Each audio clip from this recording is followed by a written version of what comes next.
tugas saya di GBK, ada buka puasa Kadin dan Persatuan Pemanah Indonesia. Kemudian dari terakhir saya diundang untuk menghadiri Nuzulul Quran di kantor DPP PAN bersama Pak Menteri Perdagangan, Pak Zulkifli, terus lanjut ke sini. Ini di samping ada Bang Yardian, Bang Roni, dan Bang Aul.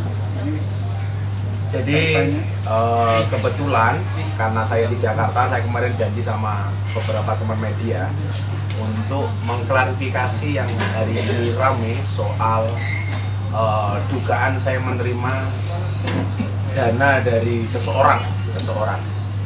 Nah, kebetulan mereka berdua ini mendampingi saya dan kemudian juga mau waktu itu ketika saya lelang belangkon itu yang ada di lokasi. Jadi posisinya mau nginter di lokasi. Jadi perlu saya sampaikan adalah saat itu saya ada konser amal. Ada saya, ada band padi dan lain-lain. Termasuk yang hadir waktu itu sahabat saya ini, Maung Hercules.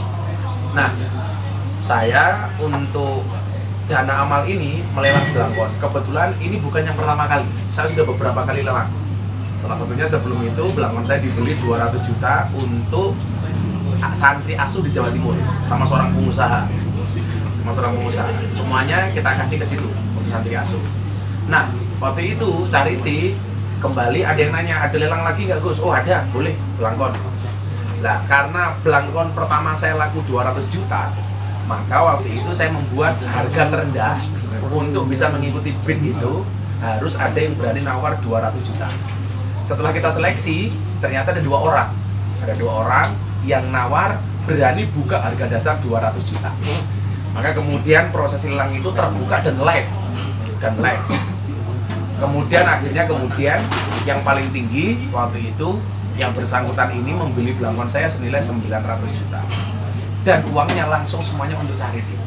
Jadi tidak ada serupiah pun yang kemudian kita pakai. Justru kalau ngomong pemakaian itu, dari 900 juta yang kita dapatkan, saya keluarnya hampir 1,5 M waktu itu. Artinya saya tombok untuk charity itu. Sehingga kalau kemudian disangkakan saya menerima itu bagian dari TPPU, kok menurut saya berlebihan. Dalam fikih Islam, ketika seseorang itu membeli, tidak etis ketika saya tanya begini, contohnya, ini uangnya halal apa haram? Itu nggak boleh. Dalam fikih Islam, ketika barang saya dibeli sama seseorang, saya tanya, kamu mau beli barang saya? Iya. Saya tidak boleh bertanya, uang yang untuk beli barang saya ini kira-kira uang haram atau uang halal? Itu nggak boleh. Bahkan ketika seseorang itu tidak tahu kalau itu uang nggak benar, kita yang menerima sebagai penjual pun sah, halal, nggak ada masalah. Nah, artinya saya pikir apa yang kemudian hari ini terjadi udah sangat berlebihan dan ini sangat mencoreng nama baik saya, karena hari ini saya jadi tidak nyaman ketika kemudian bahkan ada beberapa perusahaan yang punya kerjasama dengan saya, mereka mengancam untuk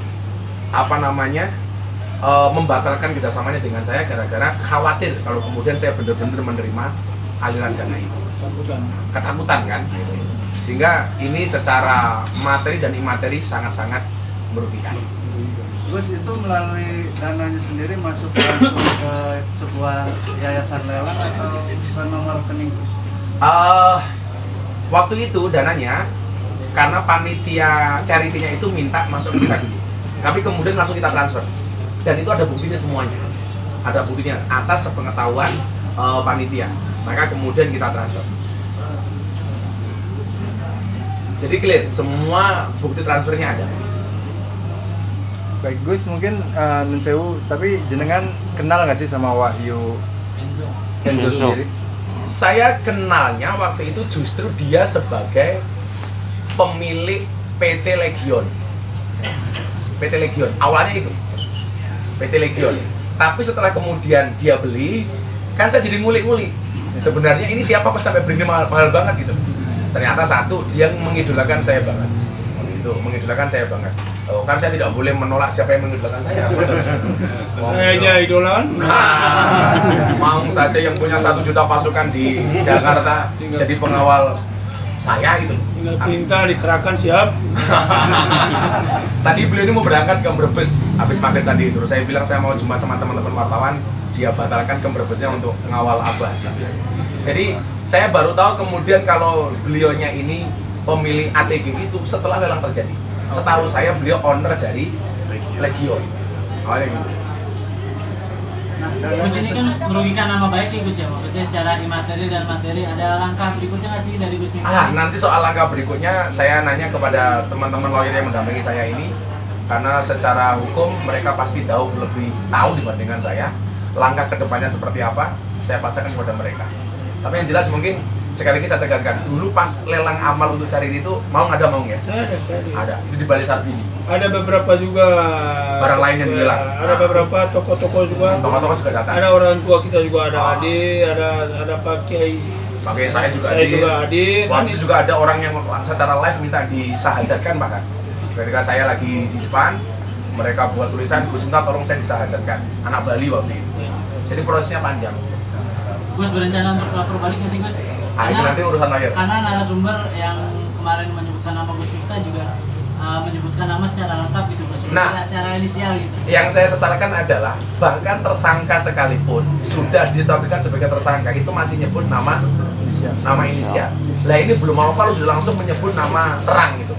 Kalau seandainya mungkin dia mengatakan GM, itu kan masih multi tafsir. Gus Miftah apa Germo kan kita nggak tahu.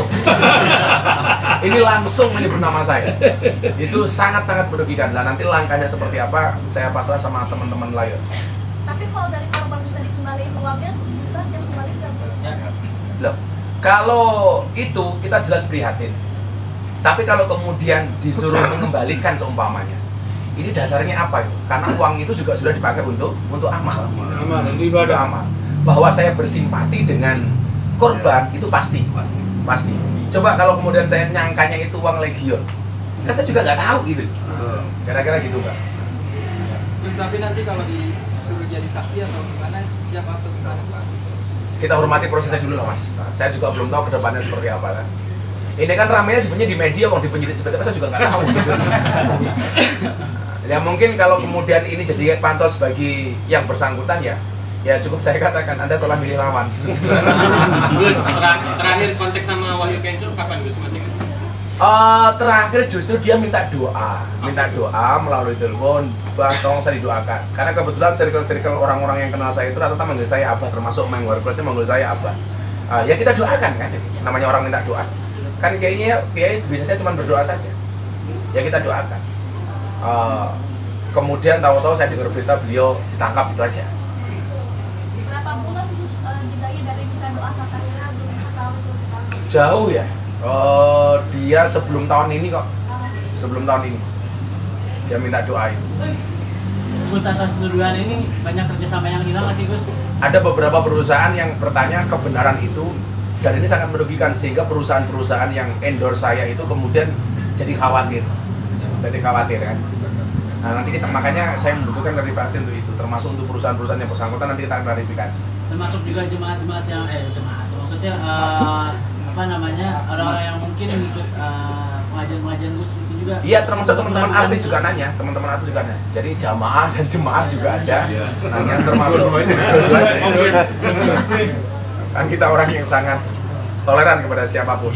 Juga beberapa pejabat yang kebetulan ketemu dengan saya, beliau menanyakan apa sih sebenarnya gitu. Jadi ya dari sisi itu jelas sangat merugikan. Gus, ini kan nama selain Gus ada juga sahabat Gus yaitu Atta ya. Udah ada komunikasi dengan Atta? Lah justru sebelum rame kan saya menghadiri buka puasa di rumahnya Torik. Ada Atta yang disebut waktu itu, juga ada Haji Faisal dan lain sebagainya. Tapi kita waktu itu tidak mensangkakan bahwa seramai ini. Bahkan kalau kita lihat tagar di toko paling banyak malah tagar saya, bukannya Raffi atau Atta gitu. Saya ada apa gitu kok yang diajar habis saya itu. Malah Gus Miftah, Gus Fulus, wah kan jadi nggak asik bahasanya itu. Oke. Nah kalau soal proses hukum mereka berdua ini yang jawab. Oke, Bang Doni atau Bang Yardian? Ya. Terima kasih teman-teman. Bertemu tentunya dalam hal ini kami dari tim penasihat hukum, saya bersama Bung Yardian, saya Roni Talapesi, tentunya kita akan mengklarifikasi di waktu yang baik ini tentunya supaya tidak terjadi salah persepsi di publik atas apa yang dilaporkan kemarin oleh rekan-rekan pengacara. Nah, di sini perlu kita sampaikan yang tadi Ibu sudah sampaikan bahwa itu adalah kegiatan charity. Jadi Jadi kegiatan charity dalam hal ini merupakan hal yang lumrah.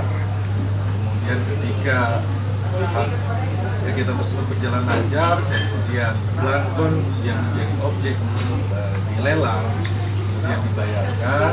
Dalam proses itu kami melihat bahwa Gus Abah melihat prosesnya ini kan tidak ada masalah secara kita tidak mengetahui apakah ini uangnya dari tindakan melawan hukum atau tidak. Jadi dari sini kita pengen klarifikasi bahwa di sini Abah tidak mempunyai niat mensrea. Nanti ini kita akan sampaikan juga kepada penyidik. Tentunya kita turut empati bahwa di sini kita melihat banyak korban yang ikut menjadi korban dari perbuatan yang dilakukan oleh saudara Wahyu.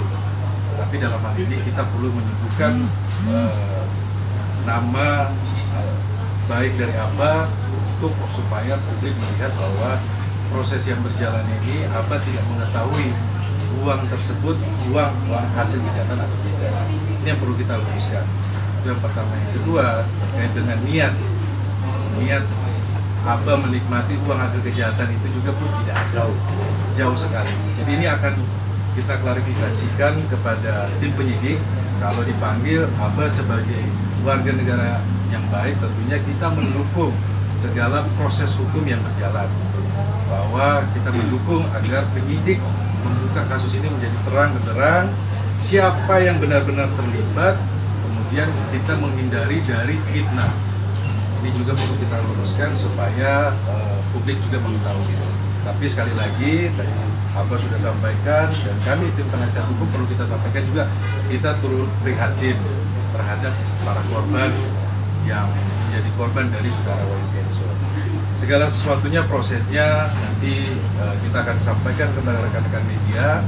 Kita tunggu dari kepolisian seperti apa, tetapi di sini perlu kita luruskan supaya tidak menjadi isu yang simpang siur di luar sana yang membuat nama Abah ini menjadi tidak baik. Tentunya perlu kita luruskan karena semua kan proses hukum ini kan harus berjalan, kemudian nanti di penyidikan lah ini nanti akan diuji bersama gitu loh, bahwa benar TPPU ini merupakan Abah punya niat atau tidak. Tetapi perlu kita sampaikan bahwa proses lelang itu berjalan seperti itu. Jadi istilahnya begini, ketika perbuatan pidana seseorang itu harus dipertanggungjawabkan oleh dirinya.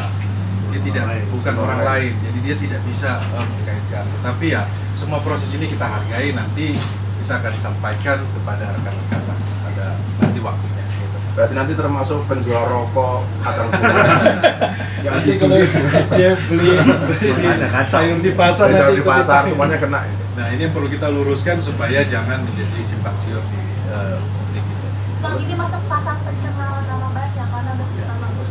Gini, yang jelas memang yang disampaikan oleh rekan sebelah MZA menurut saya sudah offside.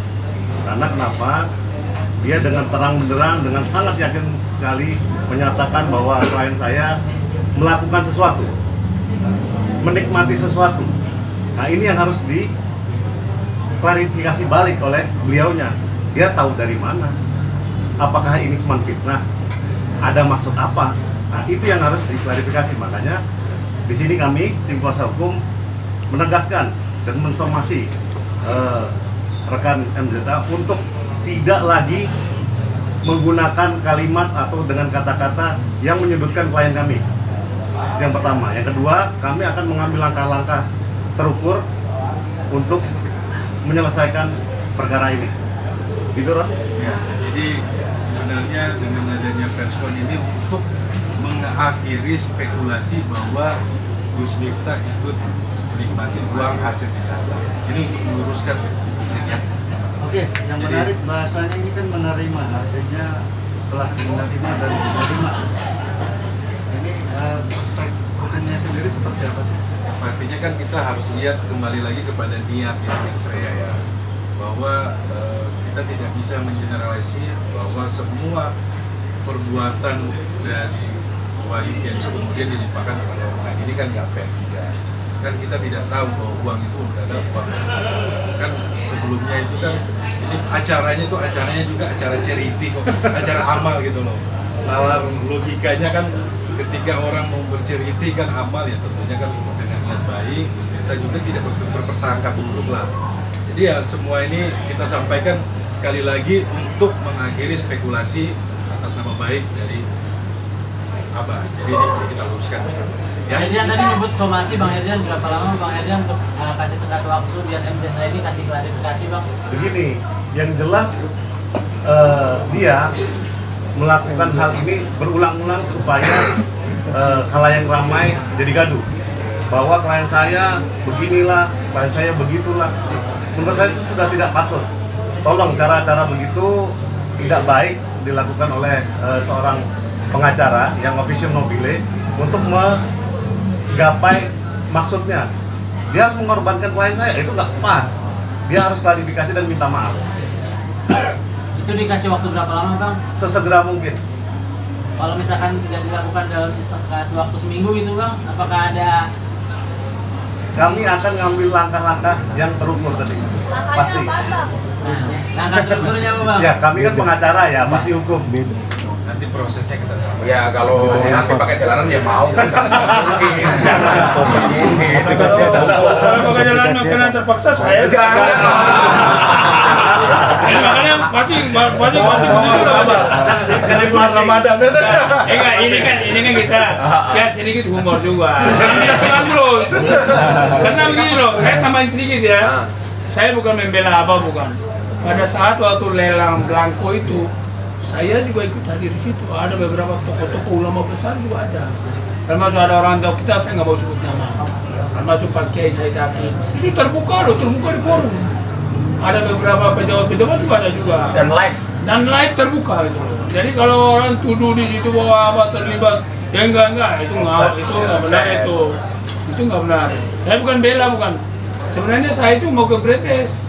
Karena apa telepon mau dampingi saya dulu untuk karena masalah lelang belangko ini Abah dituduh bahwa begini kan. Oh siapa? Saya batalin Pak. Saya dampingi Abah. Kalau pertanyaan mungkin begini, kok belangko bisa mahal? Jangan salah. Rambut saya itu pas umroh, pas haji kemarin mau dibeli sama orang $100.000. Karena senang, karena cinta itu. Kalau ukurannya cinta itu kan nggak bisa diukur dengan uang, apalagi barang antik. Kebetulan belangkon yang saya lelang waktu itu sudah saya pakai dari tahun 2006. Jadi ada nilai sejarahnya tinggi gitu. Ya kalau orang cinta itu kan ya berapa dibeli. Kira-kira gitulah. Gus, kalau boleh tahu berapa belangkon yang laku Gus?